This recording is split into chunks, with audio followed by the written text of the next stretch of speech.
성령의 열매에 대해서 함께 살펴보기를 원하는데요. 예,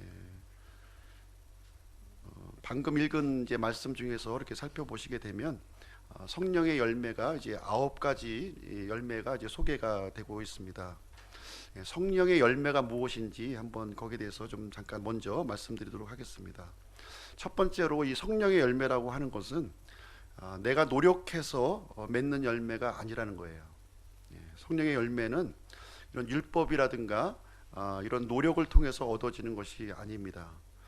우리 안에 내주하시는, 우리 구원받은 자 안에 내주하시는 성령님께서 맺으시는 열매입니다. 성령님이 주도적으로 이제 맺으시는 열매가 이제 되겠고요. 주체가 내가 아니라는 거예요. 주체가 내가 아니고 성령님이 주체가 되신다, 이것을 말씀해 주고 있습니다. 그래서 성령님의 열매는 신적 기원을 갖는다는 거예요. 사람으로부터, 이게 육신으로부터 생성된 것이 아니라 성령님을 통해서 우리에게 새롭게 주어 주신 그런 성품의 열매임을 우리에게 말씀해 주고 있습니다. 그래서 어떤 수양이라든가 이런 종교 행위를 통해서 성령의 열매가 맺어지시는 것은 절대로 아님을 이제 말씀드립니다. 두 번째로 이 성령의 열매라고 하는 것은 성품의 열매예요. 내적으로 우리가 이제 맺어지는 그런 성품의 열매가 되겠습니다. 예전에 우리가 갖고 있었던, 구원받기 전에 가지고 있었던 이 본성이 바뀌고 개혁되는 것이 아니라는 거예요. 이미 있던 우리 이런 이런 성격들이 개조되어서 이렇게 형성되는 것이 아니라는 것입니다. 그래서 우리가 구원을 받게 되면 본성 자체가 없어지는 건 아니죠. 본성 자체는 없어지지 않습니다. 구원받는 순간 이 두 본성이 이제 존재한다, 이렇게 말씀을 드렸습니다. 성령님과 함께 새 본성이 우리 안에 들어오게 되고요. 기존에 있던 옛 본성이 같이 이게 동거를 하게 됩니다. 그래서 옛 본성과 새 본성은 이렇게 좀 상대적이고 서로 이제 충돌하는 그런 관계에 놓여져 있다, 이렇게 말씀을 드렸습니다. 그래서 이 성령의 열매라고 하는 것은 이 새로운 성품, 성령님을 통해서 들어온 이 새로운 성품이 강해질 때 맺어지는 그런 열매가 되겠습니다. 세 번째로 이 성령의 열매는 하나의 열매예요. 하나의 열매. 지금 이제 9가지 열매를 쭉 이제 나열했는데 이 9가지 열매가 한 열매라고 하는 것이죠. 그래서 영어로 보시게 되면 단수로 되어 있어요. 성령의 열매, spiritual fruit 해가지고 단수로 이렇게 되어 있습니다. 그래서 9가지 열매가 아니라 성령의 열매는 하나의 열매임을 우리에게 알려주고 있는 것이죠. 그래서 성령의 열매는 이제 하나이지만 5가지의 이 특성이 이렇게 포함되어 있다, 이렇게 이해를 하시면 되겠습니다. 그래서 성령의 열매는 이렇게 서로 이렇게 따로따로 분리되어 있는 것이 아니라 긴밀하게 서로 연결되어 있는 그런 열매라, 이렇게 보시면 되겠습니다. 그래서 성령의 열매는 이 9가지 이 특성이 함께 움직이는 거예요. 함께 같이 이렇게 움직이는 것을 보시면 되겠습니다. 그래서 이것이 이제 처해진 상황에 따라서, 처해진 환경에 따라서 다양하게 이렇게 이제 나타나게 되는 것입니다. 때로는 사랑으로 이렇게 나타나게 되고, 때로는 이제 오래 참음으로 이렇게 나타나게 되고, 때로는 절제로 이렇게 나타나는 식으로 이제 다양하게 처해진 환경에 따라서 이렇게 나타나게 되는 것입니다. 마치 예를 들면 이제 오미자 열매 아시죠? 이 오미자 보시게 되면은 5가지 맛이 있는 거예요. 열매 하나에 5가지 맛이 이렇게 배합이 되어져 있는 것입니다. 성령의 열매도 마찬가지예요. 하나의 열매이지만 5가지의 맛이 이렇게 한 열매 안에 이렇게 어우러져 있다, 이렇게 보시면 되겠습니다. 네 번째로 이 성령의 열매 중에서 가장 대표적인 이 특성이 뭐냐? 바로 이제 첫 번째 이제 나오고 있는 사랑이라는 거예요. 사랑. 이 사랑은 마치 열매를 우리가 비유를 해봤을 때 과육과 같은 거예요. 과육. 사랑은 이제 과육과 같은 것이다, 이렇게 보시면 되겠습니다. 이 과육에 이제 나머지 8가지의 맛이 이렇게 오밀조밀하게 이제 배합되어 있는 그런 것으로 이해를 하시면 되겠습니다. 그래서 사랑이라고 하는 과육이 없으면 나머지 맛이 존재할 수가 없는 거예요. 그래서 이 사랑이라고 하는 이 열매는 굉장히 기초적인 것이고 공통적인 부분을 이제 가지고 있는 열매라고 이해하면 되겠습니다. 그래서 오늘은 이제 첫 번째 시간으로 이제 사랑의 열매에 대해서 함께 살펴보는 그런 시간을 갖도록 하겠습니다. 그래서 우리는 이 사랑이 세상에서 말하고 있는 사랑하고 좀 이렇게 개념이 좀 이게 충돌되는 경우가 많이 있어요. 그래서 세상이 말하는 사랑과 지금 성경에서 지금 언급하고 있는 성령의 열매 사랑하고는 좀 개념적으로 완전히 틀리다, 이렇게 우리가 좀 그런 개념을 갖고 접근을 해야 됩니다. 그래서 세상에 있는 이 사랑을 가지고 그대로 여기 성경을 이해하려고 그러면 좀 이제 많이 좀 오해가 생길 수가 있다고 하는 사실입니다. 보통 이제 이 사랑이라고 하는 단어가 이제 그리스어에 보면은 이제 네 개의 단어로 이제 구분해서 좀 이제 사용을 하고 있는데요. 첫 번째는 스테르게인이라고 하는 단어를 씁니다. 스테르게인이라고 하는 이제 이 헬라어는 이 본성적인 사랑을 얘기하는 거예요. 우리 사람들이 갖고 있는 이 본성적인 사랑, 이것을 로마서 1장 31절 이런 데 보시면은 거기에 나와 있습니다. 두 번째는 에로스 사랑, 잘 아시죠? 에로스 사랑, 이건 남녀 간의 이제 사랑을 이제 의미하고 있는 건데, 이 남녀 간의 사랑, 에로스라고 하는 이 단어는 성경에 나오지 않아요. 성경 자체에 나오지 않습니다. 세 번째로 이제 이 사랑의 개념에서 이제 필레오 사랑이 많이 들어보셨을 거예요. 이 필레오 사랑은 이제 친구 간의 우정의 사랑을 이제 의미를 하고 있습니다. 그리고 아가페 사랑이 있는데요. 이것은 이제 하나님의 사랑, 이제 헌신적인 사랑을 이제 의미하고 있습니다. 그래서 성경에 보시게 되면 에로스는 나오지 않고요. 스테르게인, 필레오, 아가페, 이 세 단어가 이제 나오고 있는데, 주로 나오는 것은 이제 필레오하고 아가파오가 이제 좀 주로 이제 나오고 있는 단어가 되겠습니다. 그런데 성경을 이렇게 쭉 보시게 되면 이 아가페와 필레오가 이렇게 구분돼서 사용되는 것이 아니라 이 용례를 살펴보시게 되면 혼용해서 이렇게 사용하고 있는 거예요. 예. 굳이 뭐 이것이 아가페라고 문맥상으로 살펴볼 때 아가페라고 사용해야 되는 구절인데 필레오를 사용하는 경우도 있고요. 이건 필레오인데 또 굳이 아가페를 사용하는 것을 이제 우리가 용례를 통해서 보게 됩니다. 그래서 성경은 이렇게 필레오, 아가페 이렇게 구분하지 않고 그냥 이제 섞어서 쓰고 있다, 이렇게 이해를 하시면 되겠습니다. 영어로 보시게 되면은 이제 사랑은 러브, 또는 이제 우리 킹제임스 성경에는 이제 체러티라고 하는 단어가 또 이제 특별히 포함되어 있습니다. 그래서 이 체러티라고 하는 이 단어, 영어 단어는 예수 그리스도를 이제 의미한다고 보시면 되겠고요. 인격체로서 예수 그리스도를 의미하고 하나님의 속성을 이제 의미하고 있습니다. 그리고 러브라고 하고 있는 이 단어도 역시 이 하나님의 사랑에 대한 이 보편적인 개념이 여기에 이제 포함되어 있습니다.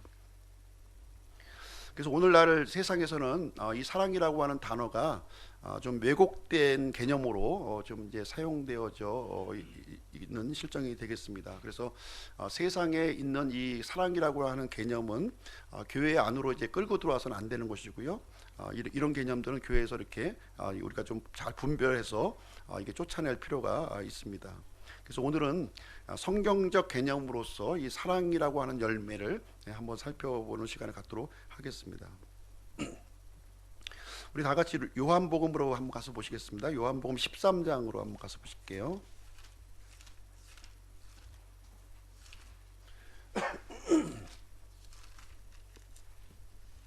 요한복음 13장 34절 35절 말씀입니다.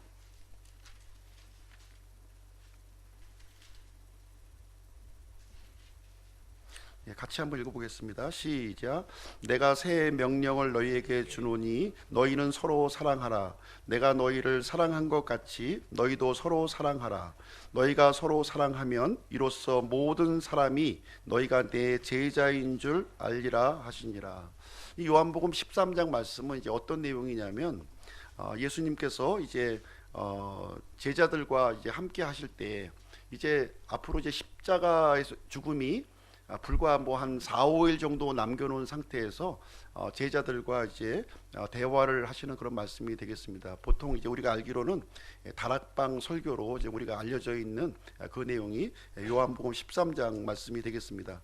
이 말씀에서 보시게 되면 예수님께서 제자 분별법이 나와 있는 거예요. 예수님의 제자가 어떤 사람인가 하는 것을 얘기를 해주고 있습니다.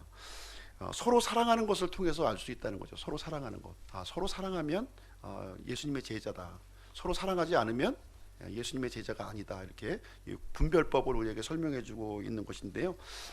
그러면서 이제 사랑의 개념을 이제 여기서 우리에게 알려주시고 있는데, 사랑의 개념이 뭐냐면 내가 너희를 사랑한 것 같이 너희도 서로 사랑하라, 이런 말씀이 되겠습니다.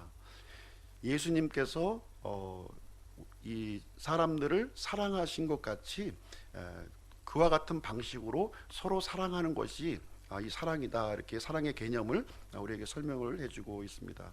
그럼 예수님께서 우리에게 보여주신 사랑은 어떤 사랑이냐, 이것을 보시게 되면 예수님은 어떤 분이시냐면 하나님으로서 사람의 몸을 입고 이 땅에 오신 거예요. 그래서 예수님은 하나님이시죠, 하나님. 그래서 예수님은 거룩하시고 사람들은 이제 불의합니다. 그리고 예수님은 빛 가운데 계셨고 사람들은 어두움 가운데 있었어요. 그리고 예수님은 생명이셨고, 그리고 사람들은 이런 죽음 가운데 이렇게 있었습니다. 그래서 예수님과 이 하나님이신 예수님과 이 사람의 이 관계는 원수 관계라고 이제 성경에서 우리에게 언급을 해주고 있습니다. 그런데 이제 예수님이 이 원수인 사람을 위해서 죽으셨다는 거예요. 지금 이제 죽으시려고 지금 이제 하고 있는 거죠. 며칠 후면은. 그래서 이와 같은 방식으로 십자가에서 내가 죽음을 내놓는 것처럼 그와 같은 방식으로 서로 사랑하라, 지금 이제 제자들에게 당부하고 있는 그런 말씀이 이제 되겠습니다. 그래서 예수님께서 우리에게 알려주시고 있는 이 사랑은 이기적인 사랑이 아니라 이타적인 사랑을 얘기해주고 있는 거예요. 이타적인 사랑, 그리고 희생하는 사랑이요, 섬기는 사랑이요, 십자가 죽음의 사랑을 의미하고 있습니다. 그리고 죄를 심판하시고 하나님의 사랑을 이렇게 드러내는 그런 사랑을 이제 의미를 하고 있습니다. 그래서 예수님께서는 이제 십자가를 앞두고서 새 계명을 이제 제자들에게 주시고 있는 내용이 되겠습니다. 그래서 서로 사랑하라는 거예요. 내가 사랑하는 그 사랑을처럼 너희들도 사랑하라, 이렇게 말씀해주고 있습니다. 지금 현재 우리 그 성경을 읽고 있는 우리 성도들, 그리스도인들에게도 동일하게 적용되는 그런 명령의 말씀이 되겠습니다. 우리 마태복음 5장을 한번 가서 보실게요. 마태복음 5장.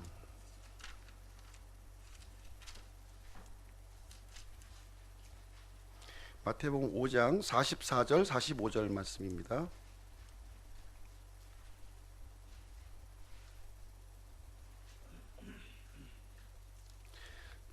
같이 읽겠습니다. 시작. 나는 너희에게 이르노니 너희 원수들을 사랑하며 너희를 저주하는 자들을 축복하고 너희를 미워하는 자들에게 선을 행하며 악의를 품고 너희를 다루며 너희를 핍박하는 자들을 위해 기도하라.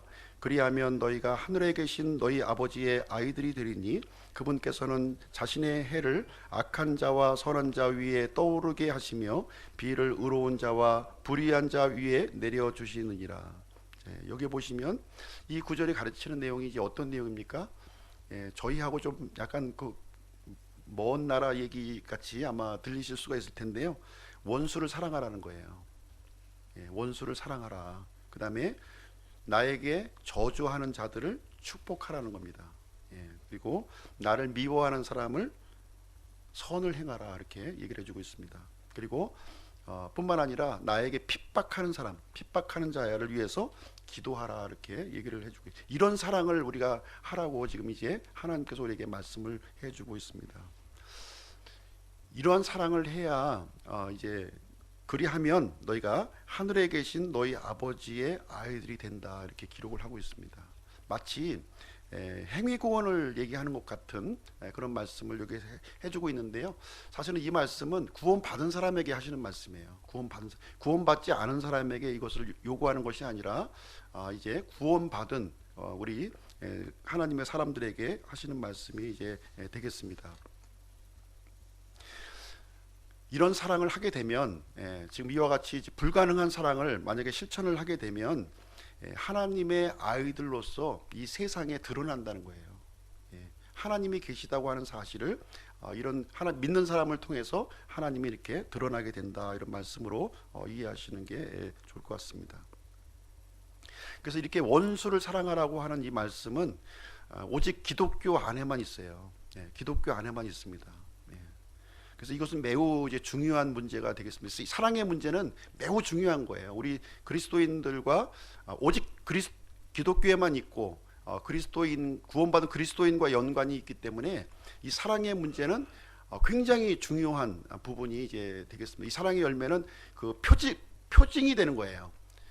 그리스도인과 비그리스도인의 이 표징이 이제 되는 겁니다. 예수님의 제자와 예수님의 제자가 아닌 사람들이 구분되는 아주 강력한 이 특징이 이 사랑의 열매라는 것을 우리에게 말씀을 해주고 있습니다.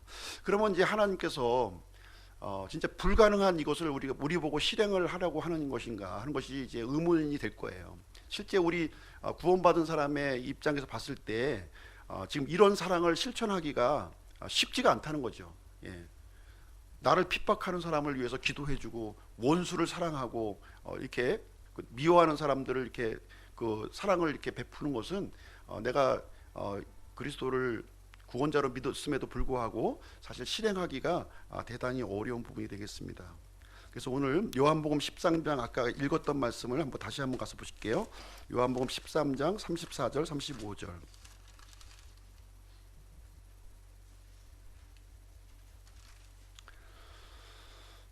내가 새 명령을 너희에게 주노니 너희는 서로 사랑하라. 내가 너희를 사랑한 것 같이 너희도 서로 사랑하라. 너희가 서로 사랑하면 이로써 모든 사람이 너희가 내 제자인 줄 알리라 하시니라. 이 말씀은 이제 십자가에서 죽으시기 이제 며칠 전에 이제 예수님께서 제자들에게 하신 말씀인데요. 떠나시기 전에 이제 제자들에게 서로 사랑하라고 하는 명령, 내가 사랑한 것처럼 너희들도 서로 사랑하라고 하는 명령을 주시게 됩니다. 이러한 사랑을 보였을 때 너희들이 구원받은 사람인 것을 사람들로 하여금 알게 하겠다, 이런 뜻이 되겠습니다. 이 사랑은요, 우리의 의지를 가지고 우리의 어떤 노력을 가지고 어떤 결심을 가지고 할 수 있는 사랑이 절대로 아닙니다. 그리고 예수님께서도 너희들이 열심히 노력을 해서 내가 사랑한 것처럼 사랑하라고 요구하는 것이 절대로 아니라고 하는 사실이에요. 일단 그 부분을 우리가 접근할 필요가 있는 것입니다. 예수님께서는 이제 십자가에서 죽으시고 그 다음에 이제 성령 하나님을 이제 이 땅에 보내시겠다 하는 약속이 이제 나오게 됩니다. 그래서 예수님은 이제 우리가 이제 억지로 사랑을 하는 것이 아니라 우리 믿는 사람들로 하여금 사랑을 할 수 있도록, 사랑을 베풀 수 있는 그런 존재로 만들어 주시겠다고 하는 예수님의 이 강력한 의지가 여기에 포함되어 있는 말씀이 되겠습니다. 그래서 구원받은 자에게 그리스도의 이 사랑이 나타나도록 이렇게 해 주시겠다고 하는 말씀이 되겠습니다. 내가 너희를 사랑한 것 같이, 예수님께서 사랑의 본을 친히 우리에게 보여주셨어요. 친히 보여주셨습니다. 예수님의 이 본보기를 따르기만 한다면 우리는 우리 믿는 사람들이 이 사랑의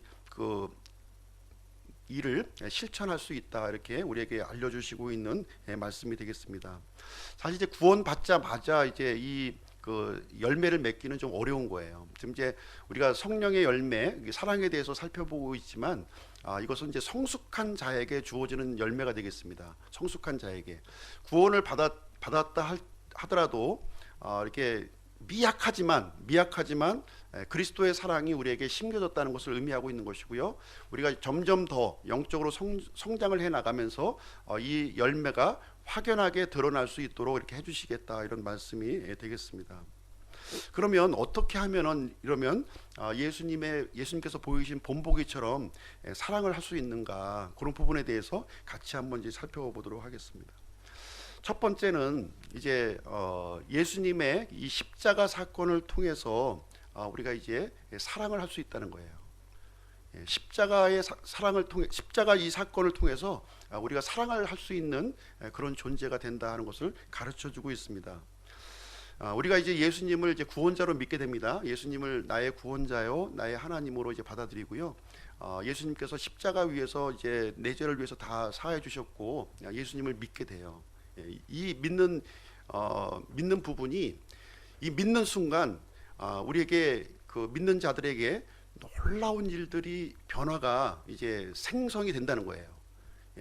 이해할 수 없는 부분이 단순히 나는 예수님을 나는 죄인이요, 하나님 앞에 이제 내가 이제 그 죄인이고 지옥 갈 수밖에 없었는데 나를 위해서 죽으신 예수님을 내가 이제 구원자로 받아들이겠습니다 하는 순간 놀라운 일이 생긴다는 거예요. 놀라운 일. 예, 그런 부분을 우리가 깨닫는 것이 이제 굉장히 중요하다 하는 것을 이제 말씀을 드립니다. 이제 어떤 사람이 이제 이제 그 2차 세계 대전 때 있었던 일인데 이제 그 장글 속에서 이제 전쟁이 끝날 줄 모른 거예요. 연합군이 이제 다 이제 승리를 다 이제 했고 이제 그 적군은 이제 다 패배를 하고 있는 이런 상황이었습니다.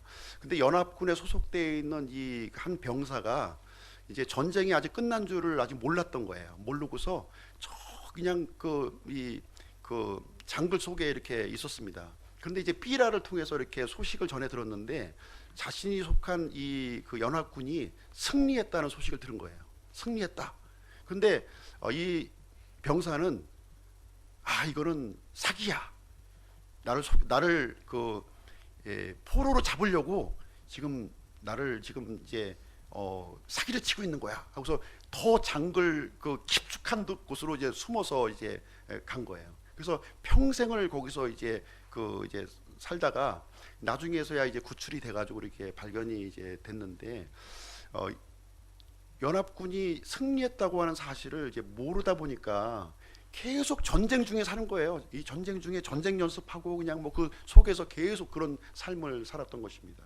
그래서 중요한 것은 뭐냐면 이제 연합군의 이 전쟁에서 승리가 되었다는 거예요. 승리가 된 사실을 우리가 알아야 된다는 거예요.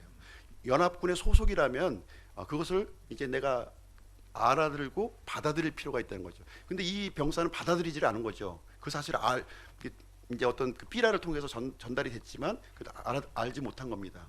우리가 이제 예수님을 이제 그리스도요 이제 하나님을 이렇게 믿었을 때 어떤 일이 생기냐면 성경 기록에 분명히 하게 알려주신 게 뭐냐면 십자가를 통해서 우리의 죄를 사해 주셨다는 거예요.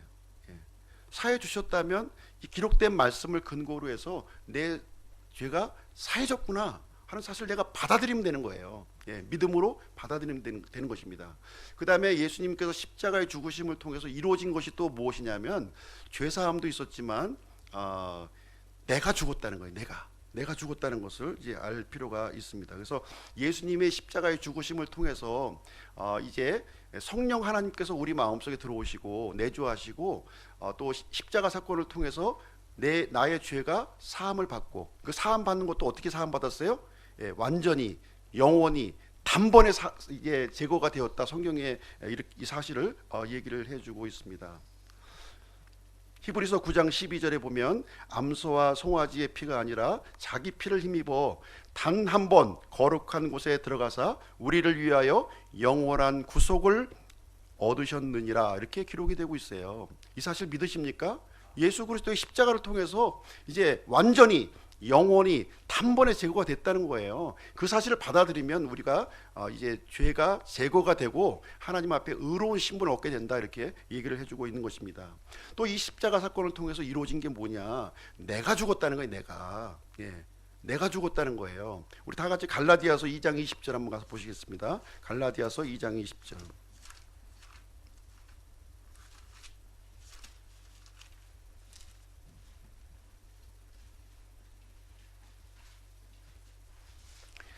우리 암송 많이 하고 있는 구절이죠. 암송하는 게 중요한 게 아니라 이 말씀을 내 것으로 만든 게 중요한 거예요. 내 것으로. 이것을 인정하지 않고 계속 거부하다 보니까 계속 장글 속에서 하는 거예요. 그 장글 속에서 그냥 뭐 전쟁 연습하면서 힘들게 이렇게 살아가고 있는 겁니다. 갈라디아서 2장 20절 같이 한번 읽어보시겠습니다. 시작. 내가 그리스도와 함께 십자가에 못 박혀 있으나 그럼에도 불구하고 사노라. 그러나 내가 아니요 그리스도께서 내 안에 사시느니라. 나는 지금 내가 육체 안에서 사는 삶을 나를 사랑하사 나를 위해 자신을 주신 하나님의 아들의 믿음으로 사노라. 엄청난 이 그 선언이 여기에 기록이 돼 있죠. 내가 그리스도와 함께, 내가 예수 그리스도를 믿는 순간 내가 그리스도와 함께 십자가에 못 박혔다는 거예요. 못 박혀서 내가 죽어버렸다는 거예요. 예수님과 함께 내가 죽은 거예요. 예수님을 믿는 순간 2000년 전에 죽으신 그 예수님과 내가 함께 죽었다는, 함께 죽었다는 사실이 여기에 기록되어 있습니다. 그럼에도 불구하고 내가 살아있다는 거예요. 살아있는데 왜 살아있느냐? 그것은 내가 살아있는 것이 아니라 누가 살고 있어요? 예수님께서 살고 계시다. 지금 이 얘기를 여기에 기록이 되어 있는 것입니다. 그래서 내가 사는 것은 이제 더 이상 구원받기 전에 이 죽었던 내가 주체가 돼서 살아가는 것이 아니라 예수님이 주인이 된 모습으로 내가 살아가는 것이다. 지금 이제 여기서 우리에게 알려주고 있는 것입니다. 그래서 내가 이제 예수 그리스도를 믿는 순간 십자가에서 나라고 하는 존재, 이 나의 자아가 죽어버렸다고 하는 사실을 이렇게 인정하고 여기는 것이 굉장히 필요하다고 하는 사실이에요. 그런데 계속 내가 나는 안 죽었어 얘기하고 있는 것은 뭐냐면 마귀가 우리를 속이고 있는 거예요. 계속 속임수를 우리에게 주고 있는 내용이 되겠습니다. 5장 24절도 한번 보실게요. 5장 24절 뒤로 넘기셔서요. 5장 24절 5장 24절 같이 한번 읽겠습니다. 시작. 그리스도께 속한 사람들은 애착들과 정욕들과 함께 육신을 십자가에 못 박았느니라. 과거형으로 되어 있죠. 이미 못 박혔다는 거예요. 이미 나는 옛사람의 이 나는 이미 죽어서 지금 예수님과 함께 죽어서 이제 시체가 돼 버렸다. 지금 이 얘기를 해주고 있습니다. 그래서 내가 예수 그리스도를 믿는 순간 이제 이 나의 주인은 누구냐면 더 이상 내가 아니라는 거예요. 내가 아니라 나의 주인이 누구예요? 내 안에서 살아계시는 이제 예수 그리스도께서 나의 주인이시다. 이 얘기를 해주고 있습니다. 이 사실을 믿고 여기고 살아가는 것이 바로 믿음의 삶이다 하는 것을 우리에게 해주고 있습니다. 그래서 내가 예수님 믿었음에도 불구하고 여전히 내가 주인이 되어서 뭔가 한번 해보겠다고 이렇게 하는 거는 저 장글 속에서 헤매는 그 병사하고 동일한 일이다. 이 얘기를 해주고 있어요. 죄사함을 믿는다면 예수 그리스도와 함께 십자가에서 내가 못 박혀 죽었다고 하는 사실까지도 우리가 받아들여야 된다 하는 사실을 여기서 얘기를 해주고 있습니다. 그래서 십자가를 볼 때 우리가 죄사함만 볼 것이 아니라 내가 죽은 모습, 나의 시체가 된 모습도 같이 이제 바라볼 수가 있어야 되는 것이고요. 십자가에서 자아가 완전히 처리되었음을 우리가 믿어야 되는 것입니다. 이제 내 안에서 사신 것은 그리스도가 이제 주인이 되시도록 이렇게 살아가도록 그분께 나를 이제 의탁드리고 맡겨드리는 것이 필요한 거예요. 근데 여전히 불안하고 그래서 내가 한번 어떻게 한번 해보려고 자꾸 발버둥을 치는데 그게 참 힘들다는 거죠. 이제 자꾸 이제 충돌이 되고 힘든 상황이 이제 되는 것입니다. 그래서 마귀는 계속 우리를 속이고 있어요. 내가 안 죽었어. 여전히 네가 주인 노릇 해봐. 이렇게 하면서 계속 우리를 이제 꼬드기고 있는 내용이 되겠습니다. 그 다음에 이제 우리가 예수님을 믿고 나서 이제 해야 될 것이 뭐냐면 가장 중요한 내용이 이제 뭐냐면 믿는 순간 우리 안에 성령님께서 내주하셨다는 거예요. 성령님께서 그 약속을 예수님께서 해주셨습니다. 해주셨고 성령님이 우리 믿는 자 안에 내주하고 있습니다.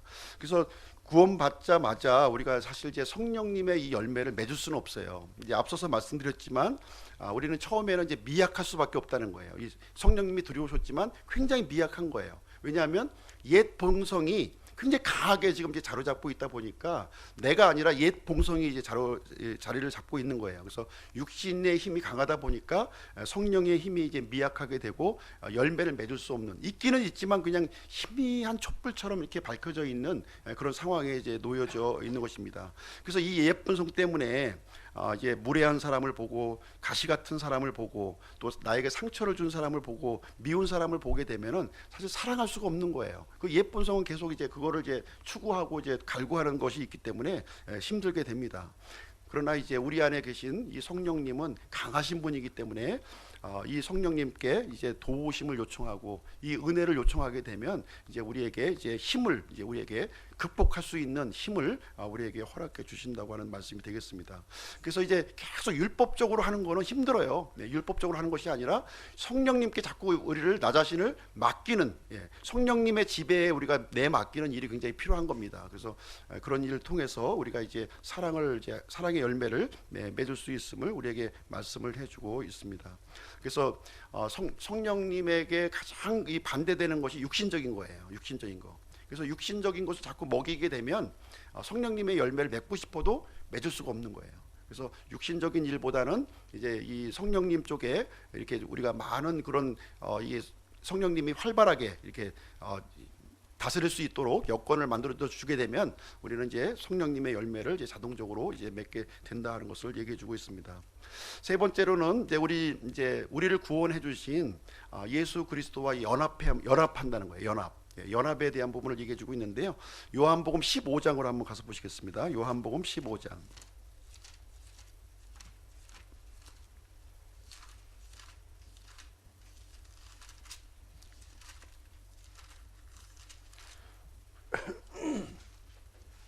요한복음 15장 5절 말씀입니다. 요한복음 15장 5절. 같이 읽으실게요. 시작. 나는 포도나무요 너희는 가지니라. 사람이 내 안에 거하고 내가 그 안에 거하면 바로 그 사람은 많은 열매를 맺나니 나 없이는 너희가 아무것도 할 수 없느니라. 자, 우리가 이제 예수님을 우리 마음속에 이제 구원자로 받아들이면서 우리가 이제 구원을 받게 됩니다. 그렇죠? 구원을 받게 돼요. 그 다음 단계는 뭐냐면은 내가 이제 예수님 안에 이렇게 거하는 일이 있어야 된다는 거예요. 예수님이 내 안에 들어오셨어요. 근데 이제 반대로 이제 내가 예수님 안에 거하는 일이 이제 필요하다는 거예요. 바로 이제 우리가 수요일 날 모임을 와서 이렇게 말씀 가운데, 기도 가운데 거하는 게 예수님 안에 거하는 거예요. 그리고 교회 나오지 않더라도 우리가 말씀 가운데, 기도 가운데, 찬양 가운데 있게 되면 예수님 안에 또 거하는 거예요. 적극적으로 내가 예수님을 내가 받아들인 것으로 끝나면 안 돼요. 이제 적극적으로 이제 예수님을 내가 이 거하는 쪽으로 이제 가야 된다는 겁니다. 우리가 그 서로 사랑하는 사람이 이제 우리가 있다고 가정했을 때, 이제 뭐 사랑하게 됐어요. 근데 이제 뭐 끝, 그리고서 또 한 일주일 뒤에 한번 봐요. 또 끝. 또 뭐 한 달 후에 한번 봐요. 이게 아니라는 거예요. 사랑하게 되면 어떻게 돼요? 자꾸 친밀한 교제를 갖게 되잖아요. 예수님이 내 안에, 내가 예수님 안에 이렇게 서로 연합된 관계, 상호 내주의 관계를, 이게 친밀한 관계를 갖게 된다는 거예요. 마치 포도나무와 그 가지가 연결되어 있는 것처럼 아주 친밀하게 예수님으로부터 이 진리의 말씀을 공급받고, 또 나의 이런 또 더러운 것들을 예수님에게 또 아뢰고, 이러면서 이제 아주 그런 친밀한 관계를 형성하게 되는 것입니다.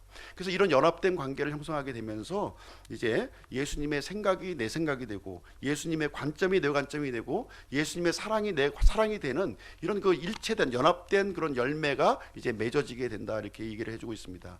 가지가 붙어 있긴 붙어 있는데 뭐 붙어 있는 것 같지도 않아. 이게 이렇게 뭐 떨어져 있어요. 그러면 이 새 가지에서 열매를 맺겠습니까? 절대로 못 맺는 거예요. 단단하게 붙어 있고 이렇게 이 본 나무로부터 이렇게 영양분을 공급받아야 여기서 잎사귀도 내고 이제 열매를 확 맺게 되는 그런 일이 생기는 것입니다. 그래서 예수님께 붙어 있대 헐렁헐렁 붙어 있으면 안 돼요. 단단하게 견고하게 이렇게 흔들리지 말고 붙어 있어야 됨을 얘기를 해주고 있습니다. 그래서 성경은 이렇게 예수님과 연합된 관계를 통해서 이런 사랑을 이렇게 이 사랑을 우리를 통해서 이렇게 드러날 수 있도록 이렇게 해주는 것이 되겠습니다. 마태복음 18장에 가서 보시게 되면 1만 달란트 이제 탕감 받은 종의 이야기가 나와요. 1만 달란트 탕감 받은 종, 아마 다 아시죠? 달란트는 굉장히 이제 큰 돈입니다. 큰 돈이에요. 달란트는 이제 6천 데나리온에 해당되는 거예요. 6천 데나리온. 그러니까 6천 데나리온이면 6천일의 급여예요. 급여. 그러니까 한 어떻게 되나요? 6천일의 급여면, 계산 빨리 하시는 분은 그래서 빨리 하시면 20년치 연봉이에요. 20년치 연봉. 그러니까 한 사람이 이제 직장에 들어가서 이제 한 20년 근속해서 받는 그 총 합계, 그것이 이제 해당되는 돈인데, 한 보통 이제 그 일당 10만 원으로 계산하면 6억 정도 되는 돈이에요. 6억 1달란트가. 그렇죠? 그래서 곱하기 만 하면 어떻게 됩니까? 뭐 계산해 보지 않은 숫자라 이게 아마 좀 이건 뭐 상상이 안 되는 6조예요. 6조. 이거는 사람이 이렇게 급여로 받아서 벌 수 없는 천문학적인 돈이에요. 근데 주인이 1만 달란트 6조가 되는 이 돈을 탕감을 탁 받아준 거예요. 탕감. 요즘 얘기하면 뭐죠? 그 국가에서 하는 개인 회생처럼 그 6조를 탕감시킨 6조 탕감 딱 결정을 내려준 거예요. 그러니까 얼마나 기쁘겠습니까? 기쁜데 이 사람이 이제 그 이제 100데나리온을 또 빚진 사람을 만난 거예요. 100데나리온. 100데나리온 또 얼마입니까? 100일 지급하면 예, 한 1,000만 원 정도 되죠. 이제 6조를 탕감 받았는데 자기한테 이제 1,000만 원을 빚진 그 동료를 만난 거예요. 그러니까 그걸 내놓으라고 멱살 잡고 감옥에 쳐놓고 하는 장면이 지금 그 마태복음 18장에 나와 있는 그런 내용이죠. 있을 수 없는 내용이죠. 근데 제가 봤을 때는 요 시간적인 간격은 있었으리라고 봅니다. 요 시간 간격이 이제 나와 있지는 않은데 6조 탕감 받고 바로 가서 뒤돌아 가지고서 너 1,000만 원 내놔 그러지는 않았을 것 같아요. 아마 좀 오랜 기간이 흘러갔을 겁니다. 그죠? 네. 그래서 자기가 받은 이 은혜를 좀 다 잊어버리고 그러고 나서 이제 그런 악한 짓을 또 하지 않았겠는가 그런 생각이 이제 듭니다. 이것은 이제 우리 구원받은 사람들에게 동일하게 적용되는 말씀이에요. 이 말씀은 우리가 하나님 앞에 이제 그 죄 사함을 받고 구원받았을 때에는 엄청난 돈을 우리가 탕감받은 거예요. 이 탕감받고 나서는 너무나도 기쁘죠. 너무나도 기뻐가지고 교회도 열심히 나오고 뭐 예배 때 빠지지 않고 뭐 봉사도 하고 뭐 청소도 하고 뭐 이렇게 막 열심히 막 이제 헌신 봉사를 막 합니다. 근데 이제 어느 정도 시간이 흘러가니까 이제 첫사랑이 식고 이제 예수님을 믿어도 이렇게 별로 이제 예전과 같이 그런 감흥도 없고 이제 이런 생각이 드는 거예요. 그러는 찰나에 이제 또 형제가 나한테 이제 잘못을 한 거예요. 뭔가 그걸 용서하지 못하고 정죄하고 이렇게 비난하고 하는 일이 우리에게 있지 않습니까? 바로 이 모습이에요. 내가 받은 이 큰 은혜는 생각하지 않고 나에게 잘못한 조그만 사소한 걸 가지고 용서하지 못하고 사랑하지 못하는 그 모습이 여기에 나와 있습니다. 하나님께서도 이러한 부분을 절대로 이제 지나치지 않고 이렇게 거기에 대한 응분의 대가를 치르는 장면이 거기에 기록이 되어 있습니다. 그래서 어떻게 보면 우리가 지식적으로는 우리가 알고 있어요. 예수님이 내 죄를 사해 주셨지, 십자가에 죽으셨어, 내가 예수님 믿었어. 이렇게 지식적으로 우리가 이제 이 구원의 복음을 알고 있는 사람이 있습니다. 그런 걸 가지고는 우리가 사랑할 수가 없어요. 그런 거 가지고는 안 됩니다. 사랑하더라도 일시적으로 하는 거야. 일시적으로 그냥 어떤 감흥이 있는 그 기간 동안에만 이제 사랑을 하는 거죠. 지속성이 없다고 하는 사실입니다. 그런 걸 가지고는 그래서 우리가 이제 지속적으로 우리가 사랑을 하기 위해서는 이제 십자가에서 예수님과 함께 내가 죽었다고 하는 사실, 그 사실을 정확하게 알고 있어야 돼요. 나는 죽었구나. 나는 죽었구나. 어떤 이제 아주 이제 목사님이 이제 어떤 목사님이 이제 있었는데 이제 부고장을 날렸어요. 부고장 살아있는데 부고장을 쭉 나는 죽었어 하고 이제 이 갈라디아서 20장을 읽고 나는 죽었다 하고 부고장을 날린 거예요. 이제 그 부고장을 들고서 이제 다 찾아왔을 거 아닙니까? 근데 이제 버젓이 살아서 막 돌아다니고 있는 거예요. 그래서 이 사람들이 화가 나가지고 그래서 이제 물을 갖다 확 끼얹은 거야 이 목사님한테. 그랬더니 그 목사님이 하는 말이 옛날 같으면 너희들 다 죽었을 텐데 지금 내가 죽었기 때문에 참는다. 이제 그랬다 그러더라고요. 그래서 진짜 죽었다는 걸 내가 인식하는 것이 중요한 거예요.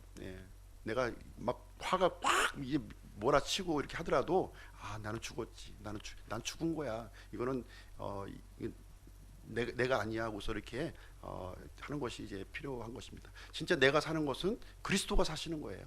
그리스도가 자꾸 나를 통해서 그리스도를 나타낼 수 있도록 이렇게 하고, 그 다음에 내 안에 계신 이 성령님이 나를 다스리고 지배하실 수 있도록 자꾸 그분께 내어드리는 거예요. 나의 삶을 자꾸 적극적으로 내어드리는 겁니다. 내어드리는 삶을 살 때 우리가 하나님께서 이제 성령님께서 맺고자 하시는 그 열매를 나를 통해서 이제 그때서야 맺어주신다는 거예요. 그런 장애물이 제거되어야만 맺어진다는 것을 우리에게 맺을 수가 있습니다.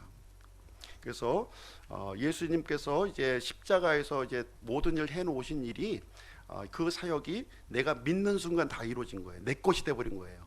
예수님의 히스토리가 나의 히스토리가 된 거예요. 믿는 순간 엄청난 일이 이제 세워졌습니다. 그리고 예수님을 믿는 순간 성령 하나님께서 내 안에 들어오셔서 이제 하나님의 일을 이제 진행하신다는 거예요. 그래서 이제는 주체가 바뀌었다는, 주체가 내가 아니라 이제 성령님이 이제 주체가 되어서 이제 믿음 생활을 하는 겁니다. 그래서 내가 주인이 되어서 자꾸 믿음 생활하는 사람들은 힘들어요. 지칩니다. 금방 이제 나가 떨어져요.